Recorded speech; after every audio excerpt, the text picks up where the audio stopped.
Psaume 42. Comme le cerf soupire après des courants d'eau, ainsi mon âme soupire après toi, mon Dieu. Mon âme a soif de Dieu, du Dieu vivant. Où puis-je aller et rencontrer Dieu? Mes larmes ont été ma nourriture jour et nuit, tandis que les gens me disent toute la journée, où est ton Dieu? Ces choses, je m'en souviens, tandis que je verse mon âme. Comment j'allais à la maison de Dieu sous la protection du Puissant, avec des cris de joie et de louange parmi la foule festive. Pourquoi, mon âme, es-tu abattue? Pourquoi es-tu si troublée en moi? Mets ton espérance en Dieu, car je le louerai encore, mon Sauveur et mon Dieu. Mon âme est abattue en moi, c'est pourquoi je me souviens de toi depuis le pays du Jourdain, les hauteurs d'Hermon, depuis le mont Mizar. L'abîme, appelle l'abîme, au bruit de tes cascades. Toutes tes vagues et tes flots ont passé sur moi. De jour, le Seigneur dirige son amour. De nuit, son chant est avec moi, une prière au Dieu de ma vie. Je dis à Dieu, mon rocher, pourquoi m'as-tu oublié? Pourquoi dois-je aller en deuil, opprimé par l'ennemi? Mes os souffrent une agonie mortelle, tandis que mes ennemis me raillent, me disant toute la journée, où est ton Dieu? Pourquoi, mon âme, es-tu abattue? Pourquoi es-tu si troublée en moi? Mets ton espérance en Dieu, car je le louerai encore, mon Sauveur et mon Dieu. Psaume 62. Vraiment, mon âme trouve le repos en Dieu, mon salut vient de lui. Vraiment, il est mon rocher et mon salut, il est ma forteresse, je ne serai jamais ébranlé. Combien de temps m'assaillerez-vous? Vous tous, me jetteriez-vous à bas, ce mur penché, cette clôture chancelante? Sûrement, ils ont l'intention de me renverser de ma position élevée. Ils se délectent des mensonges. De leur bouche, ils bénissent, mais dans leur cœur, ils maudissent. Oui, mon âme, trouve le repos en Dieu, mon espérance vient de lui. Vraiment, il est mon rocher et mon salut. Il est ma forteresse, je ne serai pas ébranlé. Mon salut et mon honneur dépendent de Dieu. Il est mon puissant rocher, mon refuge. Faites-lui confiance en tout temps, vous, le peuple. Versez vos cœurs devant lui, car Dieu est notre refuge. Sûrement, les gens de basse naissance ne sont qu'un souffle. Les gens de haute naissance ne sont qu'un mensonge. Si on les pèse sur une balance, ils ne sont rien.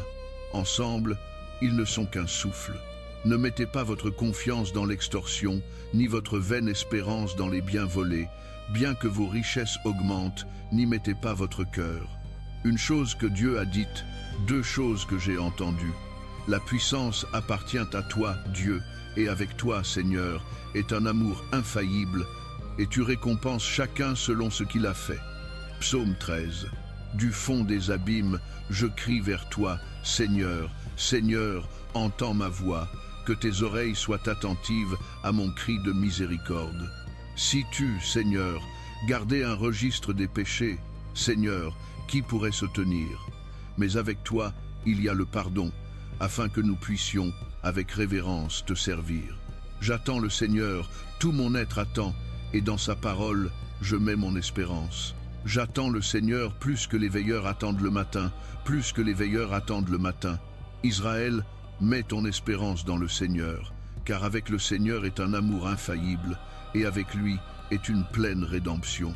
Lui-même rachètera Israël de tous ses péchés. Ésaïe chapitre 40. Consolez, consolez mon peuple, dit votre Dieu.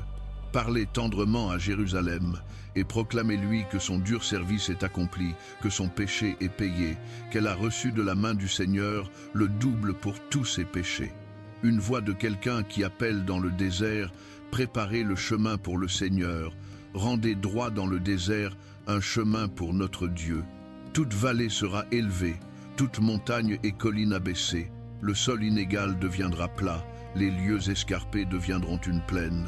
Et la gloire du Seigneur sera révélée, et tous les gens la verront ensemble, car la bouche du Seigneur l'a dit. Une voix dit, crie. Et j'ai dit, que dois-je crier? Tous les gens sont comme l'herbe, et toute leur fidélité est comme les fleurs des champs. L'herbe se fane, et les fleurs tombent, parce que le souffle du Seigneur souffle sur elles. Sûrement, les gens sont de l'herbe. L'herbe se fane, et les fleurs tombent. Mais la parole de notre Dieu endure pour toujours. Toi qui apportes de bonnes nouvelles à Sion, monte sur une haute montagne. Toi qui apportes de bonnes nouvelles à Jérusalem, élève ta voix avec un cri, Élève-la, n'aie pas peur. Dis aux villes de Juda, voici votre Dieu. Vois, le Seigneur souverain vient avec puissance, et il règne avec un bras puissant. Vois, sa récompense est avec lui, et sa rétribution l'accompagne. Il garde son troupeau comme un berger. Il rassemble les agneaux dans ses bras et les porte près de son cœur. Il guide doucement ceux qui ont des petits. Qui a mesuré les eaux dans le creux de sa main, ou avec la largeur de sa main marqué les cieux? Qui a tenu la poussière de la terre dans un panier, ou pesé les montagnes sur les balances et les collines dans une balance? Qui peut sonder l'esprit du Seigneur, ou instruire le Seigneur comme son conseiller? Qui le Seigneur a-t-il il consulté pour l'éclairer, et qui lui a enseigné le bon chemin? Qui lui a enseigné la connaissance, ou lui a montré le chemin de la compréhension? Sûrement, les nations sont comme une goutte dans un seau. Elles sont considérées comme de la poussière sur les balances. Ils pèsent les îles comme si elles étaient de la fine poussière. Le Liban n'est pas suffisant pour les feux d'autel, ni ses animaux assez pour les holocaustes. Devant lui, toutes les nations ne sont rien. Elles sont considérées par lui comme sans valeur et moins que rien. À qui donc comparerez-vous Dieu? À quelle image le comparerez-vous? Quant à une idole, un ouvrier du métal la coule, et un orfèvre la recouvre d'or et façonne des chaînes d'argent pour elle. Une personne trop pauvre pour présenter une telle offrande choisit du bois qui ne pourrira pas. Elle cherche un ouvrier habile pour ériger une idole qui ne basculera pas. Ne savez-vous pas, n'avez-vous pas entendu, ne vous a-t-on pas dit depuis le commencement, n'avez-vous pas compris depuis que la terre a été fondée?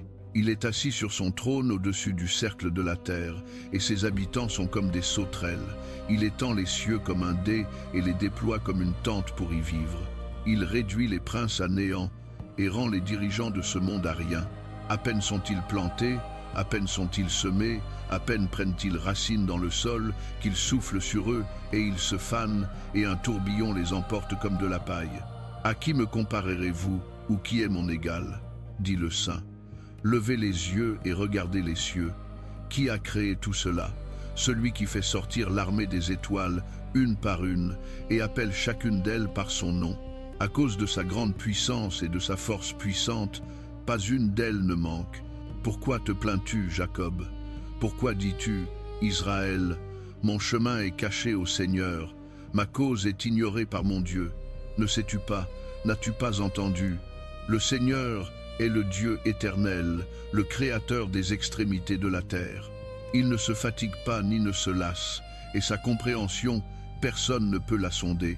Il donne de la force aux fatigués et augmente la puissance des faibles. Même les jeunes se fatiguent et se lassent, et les jeunes hommes trébuchent et tombent. Mais ceux qui espèrent dans le Seigneur renouvelleront leur force. Ils s'élèveront sur des ailes comme des aigles. Ils courront et ne se lasseront pas. Ils marcheront et ne s'évanouiront pas. Jérémie, chapitre 29. Voici le texte de la lettre que le prophète Jérémie envoya de Jérusalem aux anciens survivants parmi les exilés, et aux prêtres, aux prophètes, et à tout le reste du peuple que Nabuchodonosor avait emmené en exil de Jérusalem à Babylone. Cela fut après que le roi Jéchonia et la reine-mère, les fonctionnaires de la cour et les dirigeants de Juda et de Jérusalem, les ouvriers qualifiés et les artisans, eurent quitté Jérusalem en exil.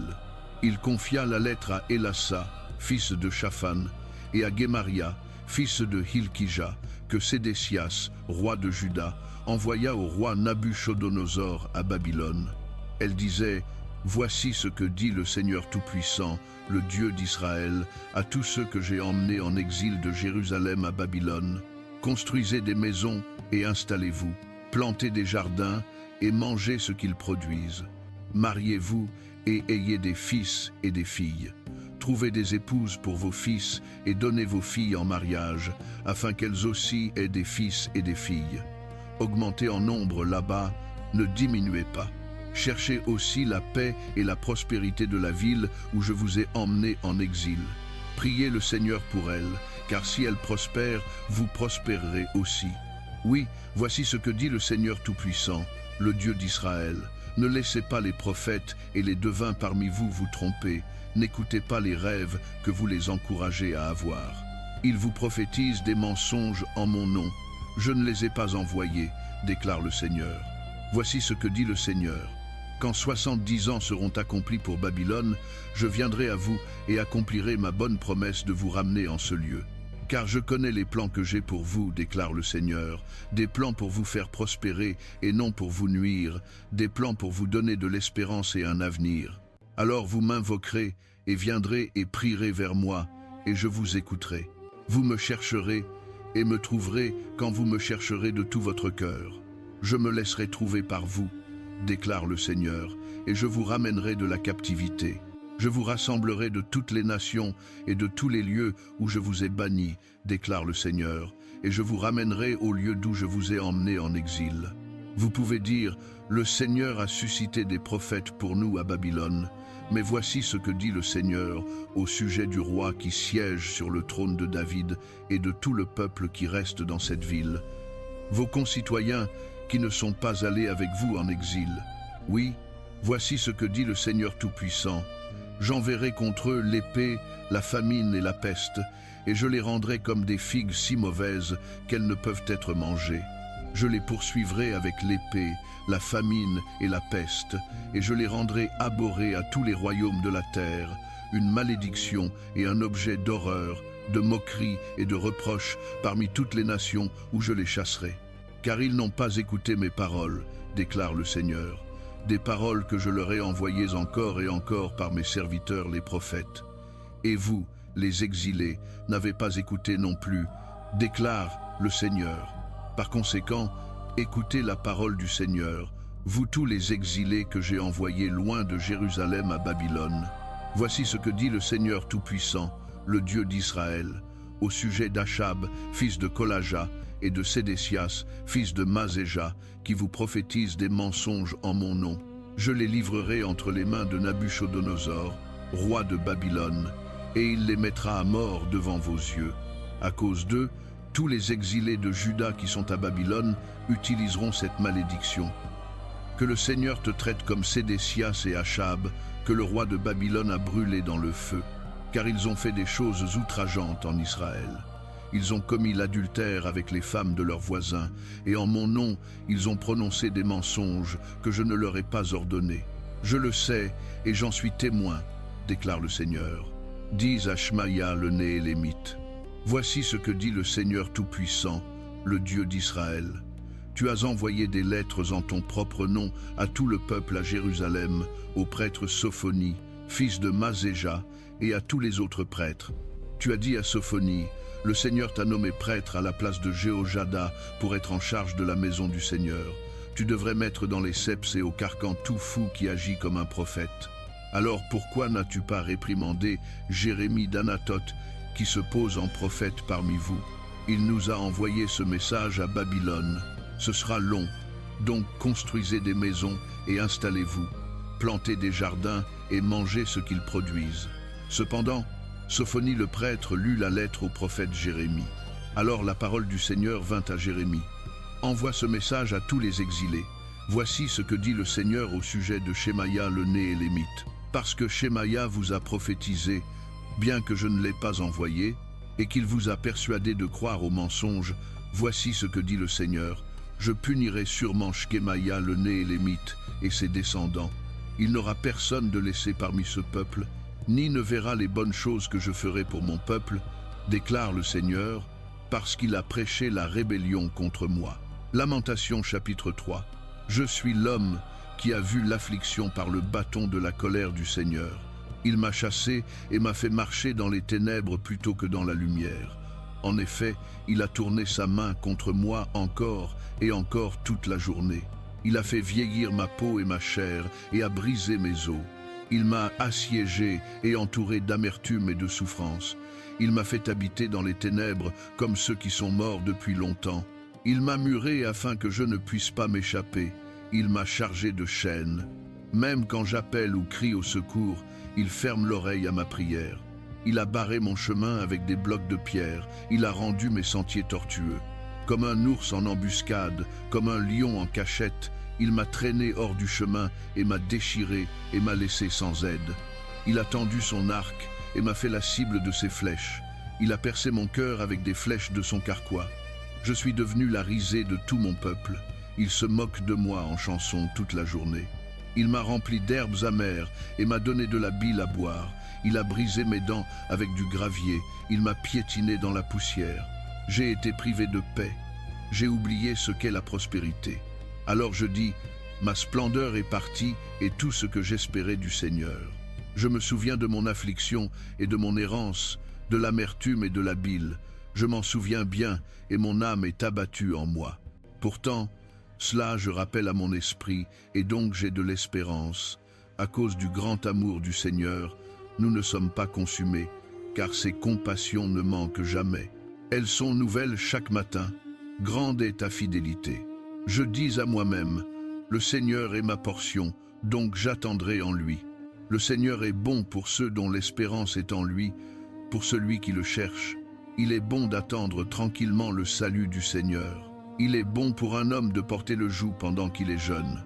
Qu'il s'asseye seul en silence, car le Seigneur l'a posé sur lui, qu'il enterre son visage dans la poussière, il y a peu être encore de l'espérance. Qu'il offre sa joue à celui qui le frapperait, et qu'il soit rempli de disgrâce. Car personne n'est rejeté par le Seigneur pour toujours. Bien qu'il apporte le chagrin, il montrera de la compassion, si grand est son amour infaillible.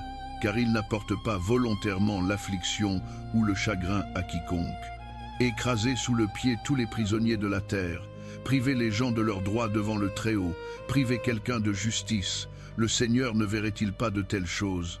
Qui peut parler et le faire arriver si le Seigneur ne l'a pas décrété? N'est-ce pas de la bouche du Très-Haut que viennent à la fois les calamités et les bonnes choses? Pourquoi les vivants se plaindraient-ils quand ils sont punis pour leurs péchés? Examinons nos voies et testons-les, et retournons au Seigneur. Élevons nos cœurs et nos mains vers Dieu au ciel et disons, nous avons péché et rebellé, et tu n'as pas pardonné. Tu t'es couvert de colère et nous as poursuivis. Tu as tué sans pitié. Tu t'es couvert d'un nuage afin qu'aucune prière ne puisse passer. Tu nous as rendus de la boue et des déchets parmi les nations. Tous nos ennemis ont ouvert leur bouche contre nous. Nous avons souffert la terreur et les pièges, la ruine et la destruction. Des torrents de larmes coulent de mes yeux parce que mon peuple est détruit. Mes yeux couleront sans relâche, sans soulagement, jusqu'à ce que le Seigneur regarde du ciel et voie. Ce que je vois apporte du chagrin à mon âme à cause de toutes les femmes de ma ville. Ceux qui étaient mes ennemis sans cause m'ont chassé comme un oiseau. Ils ont essayé de mettre fin à ma vie dans une fosse et ont jeté des pierres sur moi. Les eaux se sont refermées sur ma tête et j'ai pensé que j'allais périr. J'ai invoqué ton nom, Seigneur, du fond de la fosse. Tu as entendu ma supplication. Ne ferme pas tes oreilles à mon cri de soulagement. Tu es venu près quand je t'ai appelé, et tu as dit, n'aie pas peur. Toi, Seigneur, as pris ma cause, tu as racheté ma vie. Seigneur, tu as vu le tort qui m'a été fait, soutiens ma cause. Tu as vu la profondeur de leur vengeance, tout leur complot contre moi. Seigneur, tu as entendu leurs insultes, tout leur complot contre moi, ce que mes ennemis murmurent et marmonnent contre moi toute la journée. Regarde-les assis ou debout, ils se moquent de moi dans leurs chansons. Rends-leur ce qu'ils méritent, Seigneur, pour ce que leurs mains ont fait. Mets un voile sur leur cœur et que ta malédiction soit sur eux. Poursuis-les dans la colère et détruis-les de dessous les cieux du Seigneur. Matthieu chapitre 6. Faites attention à ne pas pratiquer votre justice devant les autres pour être vus par eux. Si vous le faites, vous n'aurez pas de récompense de votre Père qui est aux cieux. Donc, quand vous donnez aux nécessiteux, n'annoncez pas cela avec des trompettes, comme les hypocrites le font dans les synagogues et dans les rues, pour être honorés par les autres. Vraiment, je vous le dis, ils ont reçu leur récompense en entier. Mais quand vous donnez aux nécessiteux, ne laissez pas votre main gauche savoir ce que fait votre main droite, afin que votre don soit en secret. Alors votre Père, qui voit ce qui est fait en secret, vous récompensera. Et quand vous priez, ne soyez pas comme les hypocrites, car ils aiment prier debout dans les synagogues et au coin des rues pour être vus par les autres. Vraiment, je vous le dis, ils ont reçu leur récompense en entier. Mais quand vous priez, allez dans votre chambre, fermez la porte et priez votre Père qui est invisible. Alors votre Père, qui voit ce qui est fait en secret, vous récompensera. Et quand vous priez, ne babillez pas comme les païens, car ils pensent qu'ils seront entendus à cause de leurs nombreuses paroles. Ne soyez pas comme eux, car votre Père sait ce dont vous avez besoin avant que vous le lui demandiez. Voici donc comment vous devriez prier. Notre Père qui es aux cieux, que ton nom soit sanctifié, que ton règne vienne, que ta volonté soit faite sur la terre comme au ciel. Donne-nous aujourd'hui notre pain quotidien, et pardonne-nous nos dettes, comme nous avons aussi pardonné à nos débiteurs, et ne nous soumets pas à la tentation, mais délivre-nous du malin. Car si vous pardonnez aux autres quand ils pêchent contre vous, votre Père céleste vous pardonnera aussi. Mais si vous ne pardonnez pas aux autres leurs péchés, votre Père ne pardonnera pas vos péchés. Quand vous jeûnez, ne prenez pas un air sombre comme les hypocrites, car ils défigurent leur visage pour montrer aux autres qu'ils jeûnent. Vraiment, je vous le dis, ils ont reçu leur récompense en entier. Mais quand vous jeûnez, mettez de l'huile sur votre tête et lavez votre visage, afin qu'il ne soit pas évident pour les autres que vous jeûnez, mais seulement pour votre Père qui est invisible. Et votre Père, qui voit ce qui est fait en secret, vous récompensera. Ne vous amassez pas des trésors sur la terre, où les mites et la vermine détruisent, et où les voleurs perçantent et volent. Mais amassez-vous des trésors dans le ciel, où les mites et la vermine ne détruisent pas, et où les voleurs ne perçant pas et ne volent pas. Car où est votre trésor, là sera aussi votre cœur. L'œil est la lampe du corps. Si vos yeux sont sains, tout votre corps sera plein de lumière. Mais si vos yeux sont malsains, tout votre corps sera plein de ténèbres. Si donc la lumière en vous est ténèbres, combien grandes sont ces ténèbres? Personne ne peut servir deux maîtres, soit vous haïrez l'un et aimerez l'autre, soit vous serez dévoués à l'un et mépriserez l'autre. Vous ne pouvez pas servir à la fois Dieu et l'argent. C'est pourquoi je vous dis, ne vous inquiétez pas pour votre vie, de ce que vous mangerez ou boirez, ou pour votre corps, de ce que vous porterez. La vie n'est-elle pas plus que la nourriture, et le corps plus que les vêtements? Regardez les oiseaux du ciel. Ils ne sèment, ni ne moissonnent, ni ne stockent dans des granges, et pourtant votre Père céleste les nourrit. N'êtes-vous pas beaucoup plus précieux qu'eux? L'un de vous peut-il, en s'inquiétant, ajouter une seule heure à sa vie? Et pourquoi vous inquiétez-vous des vêtements? Voyez comment les fleurs des champs poussent. Elles ne travaillent ni ne filent. Pourtant, je vous le dis, même Salomon, dans toute sa splendeur, n'était pas vêtu comme l'une d'elles. Et si c'est ainsi que Dieu habille l'herbe des champs, qui est là aujourd'hui, et demain est jetée au feu, ne vous habillera-t-il pas beaucoup plus, vous de petite foi? Donc ne vous inquiétez pas en disant « Que mangerons-nous, ou que boirons-nous, ou que porterons-nous » car les païens courent après toutes ces choses, et votre Père céleste sait que vous en avez besoin. Mais cherchez d'abord son royaume et sa justice, et toutes ces choses vous seront données en plus. Donc ne vous inquiétez pas du lendemain, car le lendemain s'inquiétera de lui-même. À chaque jour suffit sa peine. Jean chapitre 14. Ne laissez pas vos cœurs être troublés. Vous croyez en Dieu, croyez aussi en moi. La maison de mon Père a de nombreuses chambres. Si ce n'était pas ainsi, vous aurais-je dit que je vais là pour vous préparer une place? Et si je vais et vous prépare une place, je reviendrai et vous prendrez avec moi, afin que vous soyez aussi où je suis. Vous connaissez le chemin vers le lieu où je vais. Thomas lui dit, « Seigneur, nous ne savons pas où tu vas, alors comment pouvons-nous connaître le chemin ?» Jésus répondit, « Je suis le chemin, la vérité et la vie. Personne ne vient au Père si ce n'est par moi. Si vous me connaissez vraiment, vous connaîtrez aussi mon Père. Désormais, vous le connaissez et l'avez vu. » Philippe dit, « Seigneur, montre-nous le Père, et cela nous suffira. » Jésus répondit, « Ne me connais-tu pas, Philippe, même après que j'ai été parmi vous si longtemps? Quiconque m'a vu a vu le Père. Comment peux-tu dire, montre-nous le Père? Ne crois-tu pas que je suis dans le Père et que le Père est en moi? Les paroles que je vous dis, je ne les dis pas de ma propre autorité, c'est plutôt le Père, vivant en moi, qui fait son œuvre. Croyez-moi quand je dis que je suis dans le Père et que le Père est en moi, ou du moins croyez sur l'évidence des œuvres elles-mêmes. Vraiment, je vous le dis, quiconque croit en moi fera les œuvres que j'ai faites, et ils en feront de plus grandes encore, parce que je vais au Père, et je ferai tout ce que vous demanderez en mon nom, afin que le Père soit glorifié dans le Fils. Vous pouvez me demander n'importe quoi en mon nom, et je le ferai. Si vous m'aimez, gardez mes commandements. Et je demanderai au Père, et il vous donnera un autre défenseur pour vous aider et être avec vous pour toujours, l'Esprit de vérité. Le monde ne peut pas l'accepter, parce qu'il ne le voit ni ne le connaît, mais vous le connaissez, car il vit avec vous et sera en vous. Je ne vous laisserai pas orphelin, je viendrai à vous. Avant longtemps, le monde ne me verra plus, mais vous me verrez. Parce que je vis, vous vivrez aussi. Ce jour-là, vous réaliserez que je suis dans mon Père, et vous êtes en moi, et je suis en vous. Quiconque a mes commandements et les garde est celui qui m'aime. Celui qui m'aime sera aimé de mon Père, et moi aussi je l'aimerai et me montrerai à lui. Alors Judas, pas Judas Iscariote, dit « Mais Seigneur, pourquoi as-tu l'intention de te montrer à nous et non au monde ?» Jésus répondit « Quiconque m'aime obéira à mon enseignement. Mon Père l'aimera, et nous viendrons à lui, et ferons notre demeure avec lui. Quiconque ne m'aime pas n'obéira pas à mon enseignement. Ces paroles que vous entendez ne sont pas les miennes. Elles appartiennent au Père qui m'a envoyé. Tout cela, je l'ai dit pendant que j'étais encore avec vous. Mais le Défenseur, le Saint-Esprit que le Père enverra en mon nom, vous enseignera toutes choses et vous rappellera tout ce que je vous ai dit. Je vous laisse la paix. Je vous donne ma paix. Je ne vous donne pas comme le monde donne. Ne laissez pas vos cœurs être troublés et n'ayez pas peur. Vous m'avez entendu dire, je m'en vais et je reviens vers vous.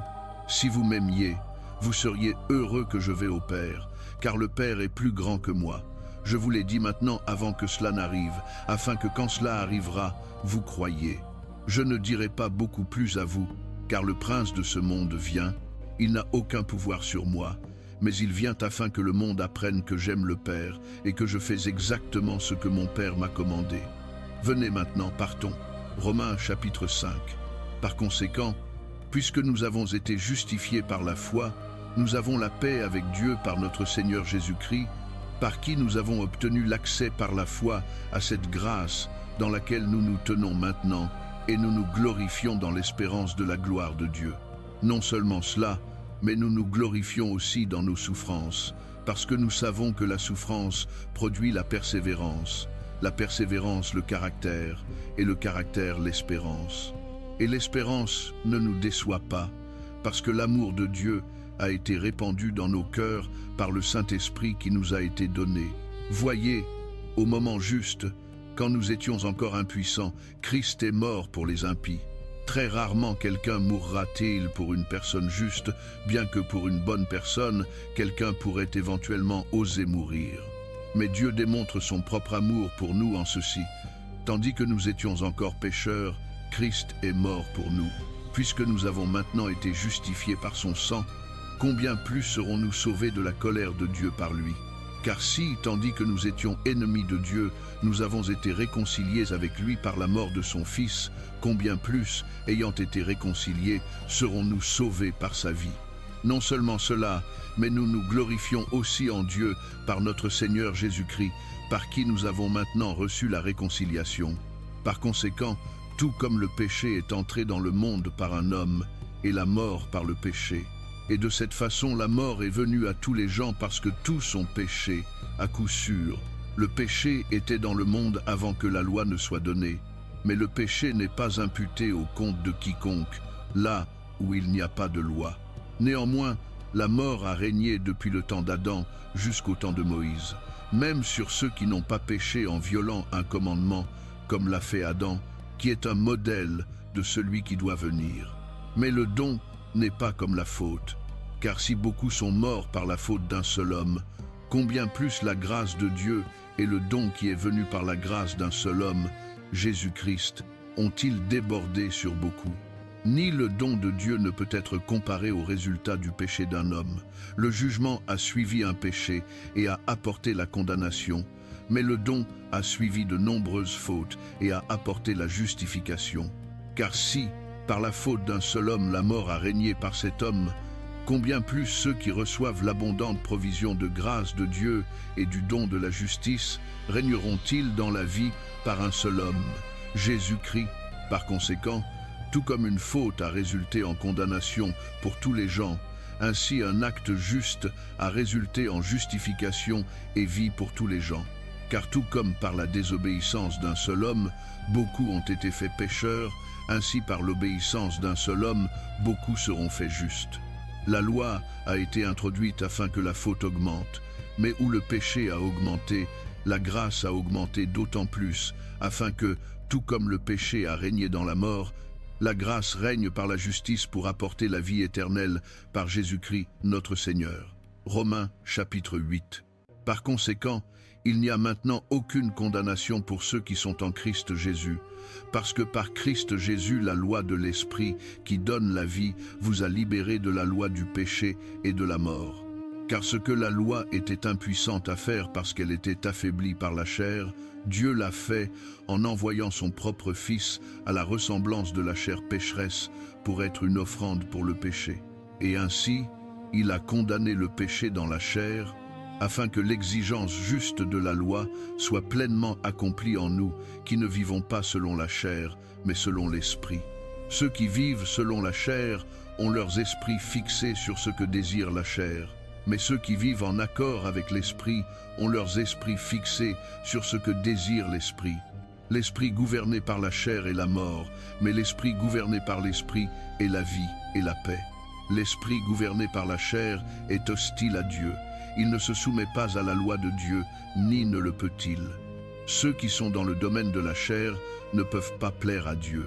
Vous, cependant, n'êtes pas dans le domaine de la chair, mais dans le domaine de l'Esprit, si en effet l'Esprit de Dieu vit en vous.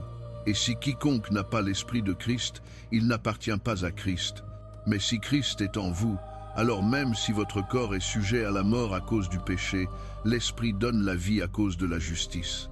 Et si l'Esprit de celui qui a ressuscité Jésus d'entre les morts vit en vous, celui qui a ressuscité Christ d'entre les morts donnera aussi la vie à vos corps mortels à cause de son Esprit qui vit en vous.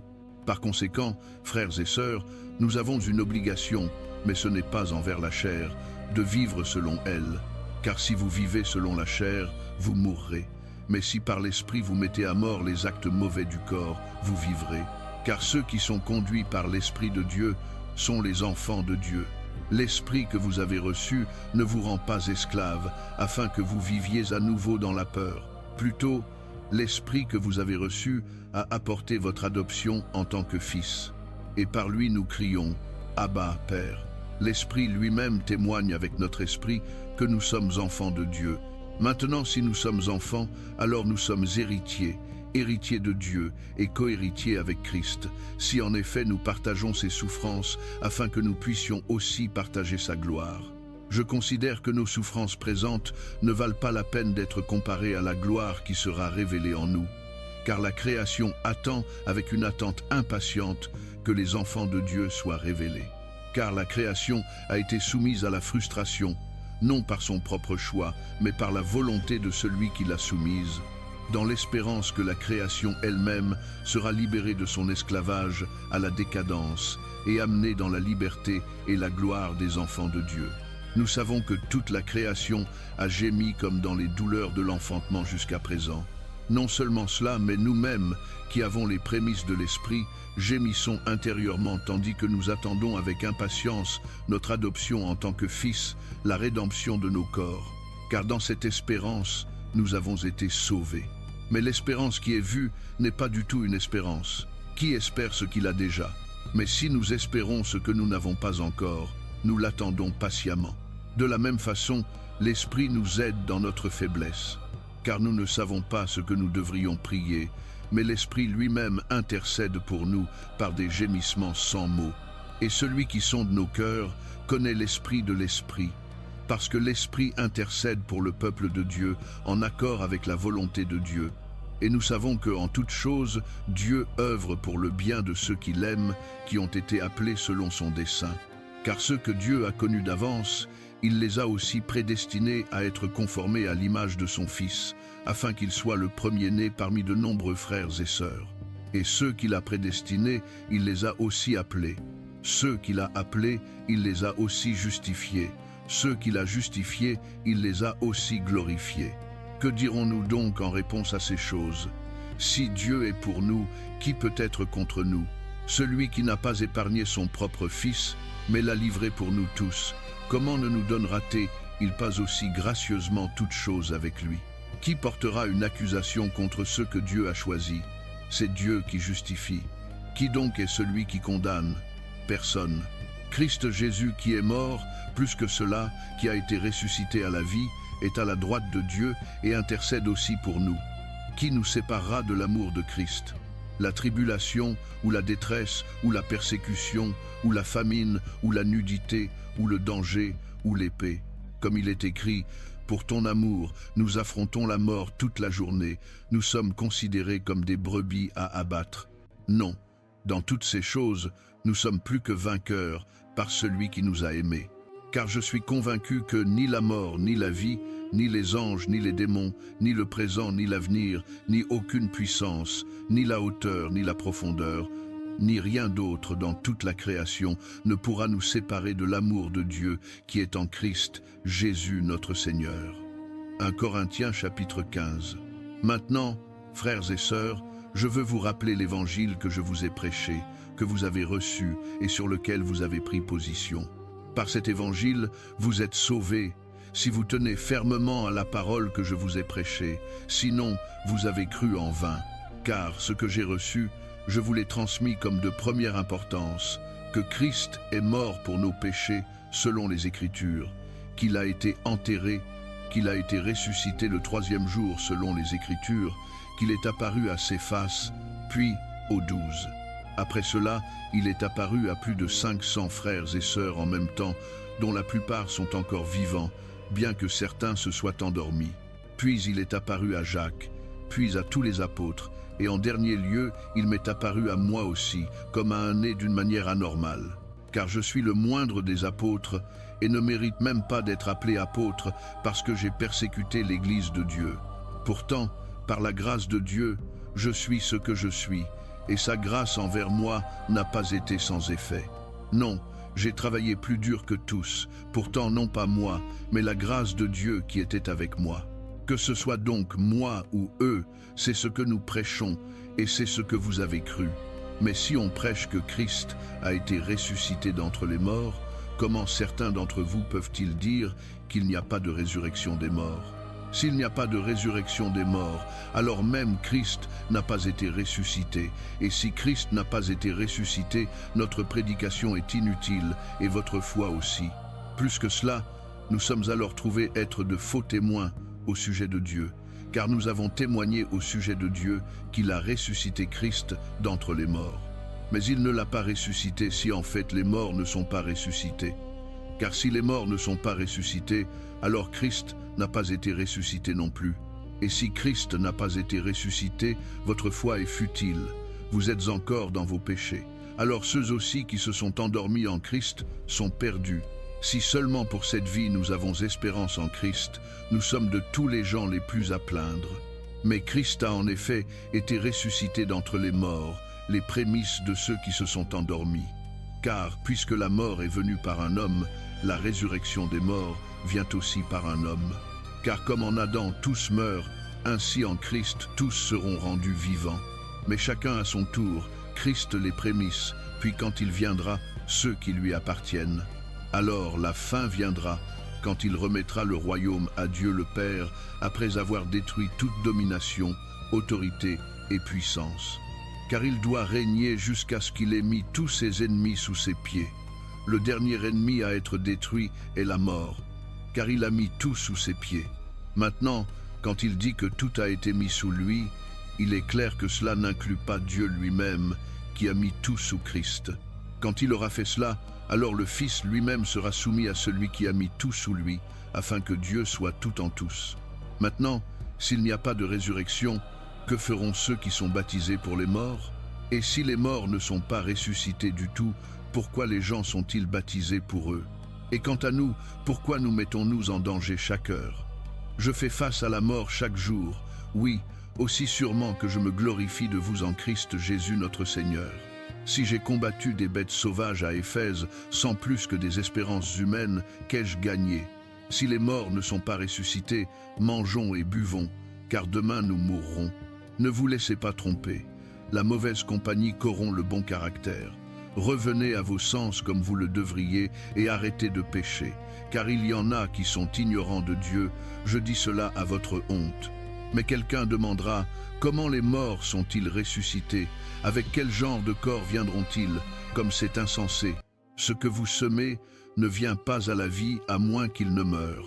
Quand vous semez, vous ne plantez pas le corps qui sera, mais juste une graine peut être de blé ou d'autre chose. Mais Dieu lui donne un corps comme il l'a déterminé, et à chaque genre de graine, il donne son propre corps. Toute chair n'est pas la même. Les gens ont un genre de chair, les animaux un autre, les oiseaux un autre et les poissons un autre. Il y a aussi des corps célestes et des corps terrestres.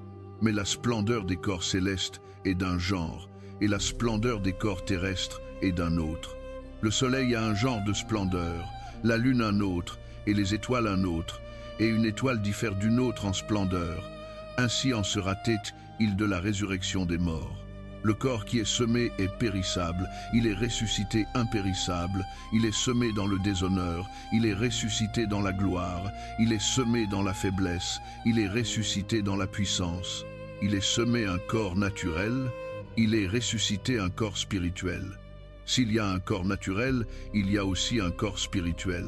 Ainsi, il est écrit, le premier homme, Adam, est devenu un être vivant, le dernier Adam, un esprit vivifiant. Le spirituel n'est pas venu en premier, mais le naturel, et après cela le spirituel. Le premier homme était de la poussière de la terre, le second homme est du ciel. Comme était l'homme terrestre, ainsi sont ceux qui sont de la terre, et comme est l'homme céleste, ainsi sont ceux qui sont du ciel. Et tout comme nous avons porté l'image de l'homme terrestre, ainsi porterons-nous l'image de l'homme céleste. Je vous déclare, frères et sœurs, que la chair et le sang ne peuvent pas hériter du royaume de Dieu, ni le périssable hériter l'impérissable. Écoutez, je vous dis un mystère, nous ne dormirons pas tous, mais nous serons tous changés, en un instant, en un clin d'œil, aux dernières trompettes. Car la trompette sonnera, les morts seront ressuscités impérissables, et nous serons changés. Car le périssable doit se revêtir de l'impérissable, et le mortel de l'immortalité. Quand le périssable se sera revêtu de l'impérissable et le mortel de l'immortalité, alors le dicton qui est écrit se réalisera. La mort a été engloutie dans la victoire. Où, ô mort, est ta victoire? Où, ô mort, est ton aiguillon? L'aiguillon de la mort est le péché, et la puissance du péché est la loi. Mais grâce soit à Dieu, il nous donne la victoire par notre Seigneur Jésus-Christ. Par conséquent, mes chers frères et sœurs, tenez ferme. Ne laissez rien vous ébranler. Donnez-vous toujours pleinement à l'œuvre du Seigneur, parce que vous savez que votre labeur dans le Seigneur n'est pas vain. 2 Corinthiens, chapitre 4. Par conséquent, puisque par la miséricorde de Dieu nous avons ce ministère, nous ne perdons pas courage. Plutôt, nous avons renoncé aux voies secrètes et honteuses. Nous n'utilisons pas la tromperie, ni ne déformons la parole de Dieu. Au contraire, en exposant la vérité clairement, nous nous recommandons à la conscience de chacun devant Dieu. Et même si notre évangile est voilé, il est voilé pour ceux qui périssent. Le Dieu de cet âge a aveuglé les esprits des incrédules, afin qu'ils ne voient pas la lumière de l'évangile qui affiche la gloire de Christ, qui est l'image de Dieu. Car ce que nous prêchons n'est pas nous-mêmes, mais Jésus-Christ comme Seigneur, et nous-mêmes comme vos serviteurs pour l'amour de Jésus. Car Dieu, qui a dit que la lumière brille des ténèbres, a fait briller sa lumière dans nos cœurs pour nous donner la lumière de la connaissance de la gloire de Dieu affichée sur le visage de Christ. Mais nous avons ce trésor dans des vases d'argile pour montrer que cette puissance surpassant tout est de Dieu et non de nous. Nous sommes pressés de tous côtés mais non écrasés, perplexes mais non désespérés, persécutés mais non abandonnés, abattus mais non détruits. Nous portons toujours dans notre corps la mort de Jésus, afin que la vie de Jésus soit aussi révélée dans notre corps. Car nous qui sommes vivants, sommes toujours livrés à la mort pour l'amour de Jésus, afin que sa vie soit aussi révélée dans notre corps mortel. Donc, la mort est à l'œuvre en nous, mais la vie est à l'œuvre en vous. Il est écrit, « J'ai cru, donc j'ai parlé ». Puisque nous avons le même esprit de foi, nous croyons aussi et donc parlons, parce que nous savons que celui qui a ressuscité le Seigneur Jésus d'entre les morts nous ressuscitera aussi avec Jésus et nous présentera avec vous à lui-même. Tout cela est pour votre bénéfice, afin que la grâce qui atteint de plus en plus de gens cause une action de grâce qui déborde pour la gloire de Dieu. Par conséquent, nous ne perdons pas courage.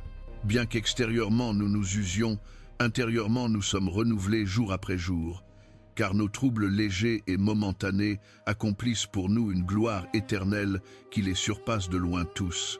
Donc nous fixons nos yeux non sur ce qui est vu, mais sur ce qui est invisible, puisque ce qui est vu est temporaire, mais ce qui est invisible est éternel.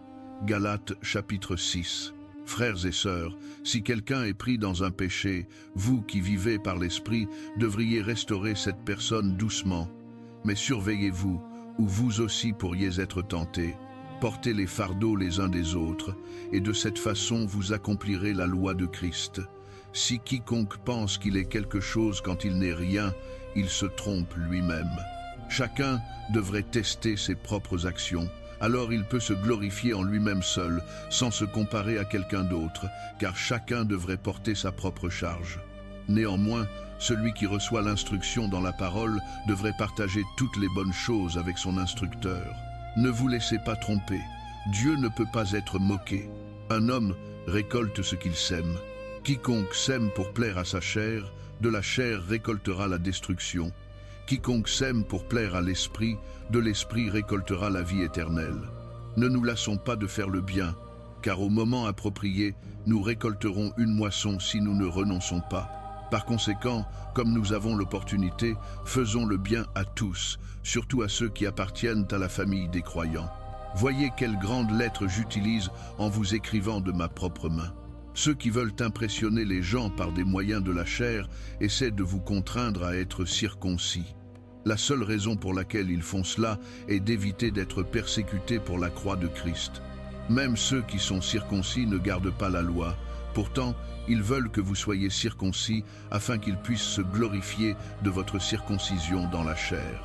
Que je ne me glorifie jamais sauf dans la croix de notre Seigneur Jésus-Christ, par laquelle le monde a été crucifié pour moi et moi pour le monde. Ni la circoncision ni l'incirconcision ne signifient rien. Ce qui compte est la nouvelle création. Paix et miséricorde à tous ceux qui suivent cette règle, à l'Israël de Dieu. Désormais, que personne ne me cause de trouble, car je porte sur mon corps les marques de Jésus. La grâce de notre Seigneur Jésus-Christ soit avec votre esprit, frères et sœurs. Amen. Apocalypse 20 et 1. Alors j'ai vu un nouveau ciel et une nouvelle terre, car le premier ciel et la première terre avaient disparu, et il n'y avait plus de mer. J'ai vu la ville sainte, la nouvelle Jérusalem, descendant du ciel de Dieu, préparée comme une mariée magnifiquement vêtue pour son mari.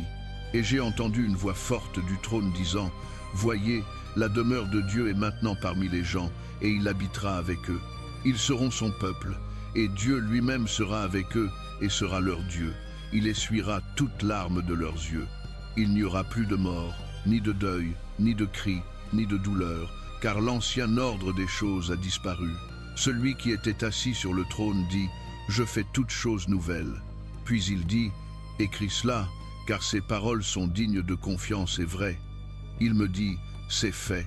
Je suis l'alpha et l'oméga, le commencement et la fin. À celui qui a soif, je donnerai de l'eau sans coût, de la source de l'eau de la vie. Ceux qui sont victorieux hériteront de tout cela, et je serai leur Dieu, et ils seront mes enfants. Mais les lâches, les incrédules, les vils, les meurtriers, les immoraux sexuels, ceux qui pratiquent les arts magiques, les idolâtres et tous les menteurs, ils seront consignés au lac de feu brûlant de soufre. C'est la seconde mort. L'un des 7 anges qui avait les 7 coupes pleines des 7 derniers fléaux vint et me dit, « Viens, je te montrerai la mariée, l'épouse de l'agneau. » Et il me transporta en esprit sur une montagne grande et haute, et me montra la ville sainte, Jérusalem, descendant du ciel de Dieu. Elle brillait de la gloire de Dieu, et son éclat était comme celui d'un joyau très précieux, comme un jaspe clair, comme du cristal. Elle avait une grande muraille haute, avec 12 portes, et avec 12 anges aux portes. Sur les portes étaient écrits les noms des 12 tribus d'Israël. Il y avait 3 portes à l'est, 3 au nord, 3 au sud et 3 à l'ouest. La muraille de la ville avait 12 fondations, et sur elles étaient les noms des 12 apôtres de l'agneau. L'ange qui me parlait avait une canne à mesurer en or pour mesurer la ville, ses portes et ses murailles. La ville était disposée comme un carré, aussi longue que large. Il mesura la ville avec la canne et la trouva de 12 000 stades de longueur, et aussi large et haute qu'elle est longue. L'ange mesura la muraille en utilisant la mesure humaine, et elle faisait 144 coudées d'épaisseur. La muraille était faite de jaspe et la ville d'or pur, pur comme du verre. Les fondations des murailles de la ville étaient ornées de toutes sortes de pierres précieuses. La première fondation était de jaspe, la seconde de saphir, la troisième d'agate, la quatrième d'émeraude, la cinquième d'onyx, la sixième de rubis, la septième de chrysolite, la huitième de béryl, la neuvième de topaze, la 10e de turquoise, la 11e de jacinthe et la 12e d'améthyste. Les 12 portes étaient 12 perles, chaque porte faite d'une seule perle. La grande rue de la ville était d'or, pure comme du verre transparent. Je n'ai pas vu de temple dans la ville, parce que le Seigneur Dieu Tout-Puissant et l'agneau sont son temple. La ville n'a pas besoin du soleil ni de la lune pour briller sur elle, car la gloire de Dieu lui donne la lumière, et l'agneau est sa lampe. Les nations marcheront à sa lumière, et les rois de la terre y apporteront leur splendeur. Aucun jour ses portes ne seront fermées, car il n'y aura pas de nuit là. La gloire et l'honneur des nations y seront apportés. Rien d'impur n'y entrera jamais, ni quiconque fait ce qui est honteux ou trompeur, mais seulement ceux dont les noms sont écrits dans le livre de vie de l'agneau.